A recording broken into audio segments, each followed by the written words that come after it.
Welcome to free ICT tutorials Tamil. இந்த வீடியோவில் நாங்கள் HTML font tag பற்றி பார்க்க போகிறோம். எழுத்துக்களை வடிவமைப்பதற்காக அழகுபடுத்துவதற்காக விசேடமாக இருக்கின்ற ஒரு டெக். எழுத்துக்களின் வகையை மாற்றிக்கொள்ளலாம், அதாவது font type.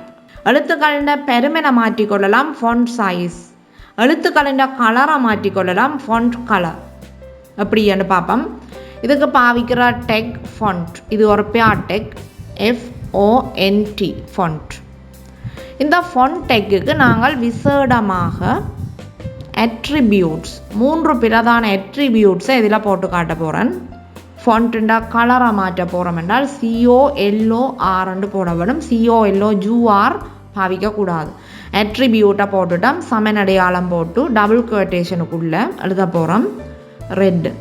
ஒரு ஸ்பேஸ் விட்டுட்டு அடுத்த அட்ரிபியூட்டை போட போகிறோம்.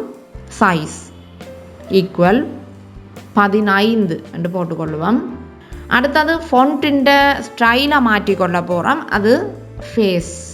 எந்த வகையான ஃபாண்ட்ன்றதை போடுறதுக்கு ஃபேஸ் அண்ட் அட்ரிபியூட்டை பாவிப்போம். இதில் சமனடையாளம் போட்டு நீங்கள் அந்த ஃபாண்ட்டின் பேரை போட்டுக்கொள்வீங்க. நான் உதாரணமாக ஏரியல் என்ற ஃபாண்ட்டை இதில் கொடுத்துக்கொள்கிறேன். இந்த அட்ரிபியூட்ஸ் எல்லாமே ஸ்டார்ட் டெக்குக்கு உள்ளே தான் வரும், என் டெக்கில் வராது.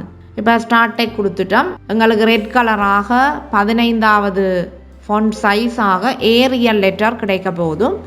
அந்த டெக்ஸ்ட்டை நாங்கள் இதுக்கு டைப் பண்ணி கொள்ளுவோம். This is red colour text and இதில் டெக்ஸ்ட்டை போட்டுக்கொள்கிறேன் ஒரு சாம்பிளுக்கு. அடுத்ததாக இந்த ஃபாண்ட் டெக்குண்ட என் டெக்கை போட்டுக்கொள்வோம். ஃபாண்ட் அட்ரிபியூட்ஸுன்ற பெயர்கள் ரெட் கலரில் இருக்குது, ஆனால் அதனுடைய வேல்யூ வந்து ஒரு பர்பிள் கலரில் இருக்குது. ரைட், இப்போ நான் இதை சர்வ் பண்ணிக்கொள்கிறேன். இதுதான் அவுட்புட். நாங்கள் கொடுத்த அட்ரிபியூட்ஸுக்கு ஏற்ற மாதிரி எங்களுக்கு இந்த அவுட்புட் கிடைச்சிருக்கு.